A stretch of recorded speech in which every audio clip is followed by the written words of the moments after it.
शुभकामनाएं। आइए सुनते हैं जीवित पुत्रिका व्रत की कथा। गंधर्वों के राजकुमार का नाम जीमूतवाहन था। वो परोपकार किया करते थे। जीमूतवाहन के पिता ने उनको राजपाट सौंप दिया, लेकिन उनका मन राजपाट में नहीं लगता था।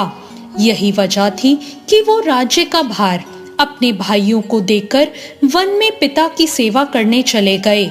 वन में जीमूतवाहन को मल्यवती राजकन्या मिली। दोनों को एक दूसरे से प्रेम हो गया।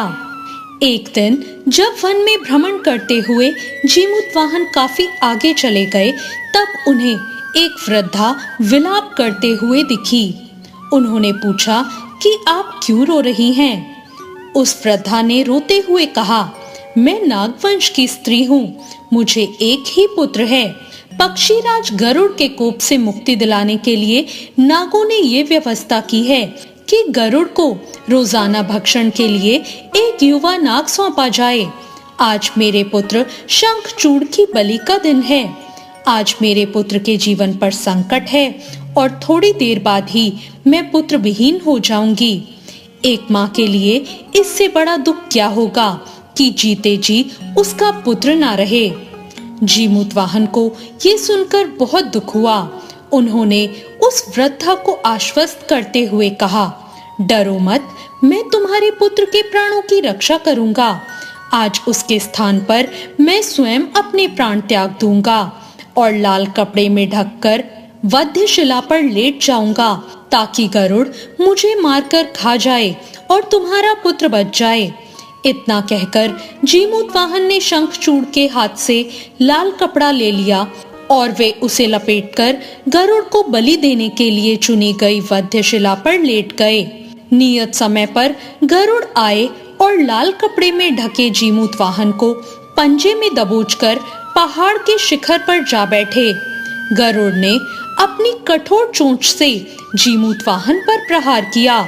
जीमूतवाहन के शरीर से मांस का बड़ा हिस्सा भी नोच लिया, जिसकी पीड़ा से जीमूतवाहन की आंखों से आंसू बहने लगे और वो दर्द से कराहने लगे।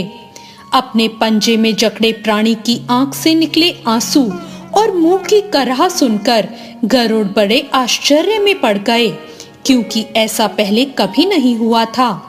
उन्होंने जीमूतवाहन से उनका परिचय पूछा। जीमूतवाहन ने सारा किस्सा कह सुनाया कि कैसे एक स्त्री के पुत्र की रक्षा के लिए वो अपने प्राण देने आए हैं। उन्होंने कहा, आप मुझे खाकर अपनी भूख शांत करें। गरुड़ उनकी बहादुरी और दूसरों की प्राण रक्षा के लिए स्वयं का बलिदान देने की हिम्मत से बहुत प्रभावित हुए। उन्हें स्वयं पर पछतावा होने लगा।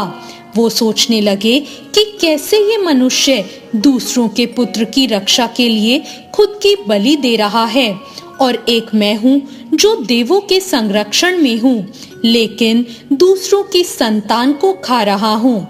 उन्होंने जीमूतवाहन को मुक्त कर दिया। गरुड़ ने कहा, हे मनुष्य, मैं तुम्हारी भावना और त्याग से बहुत प्रसन्न हूँ। मैंने तुम्हारे शरीर पर जो घाव किए हैं, मैं उसे ठीक कर देता हूँ।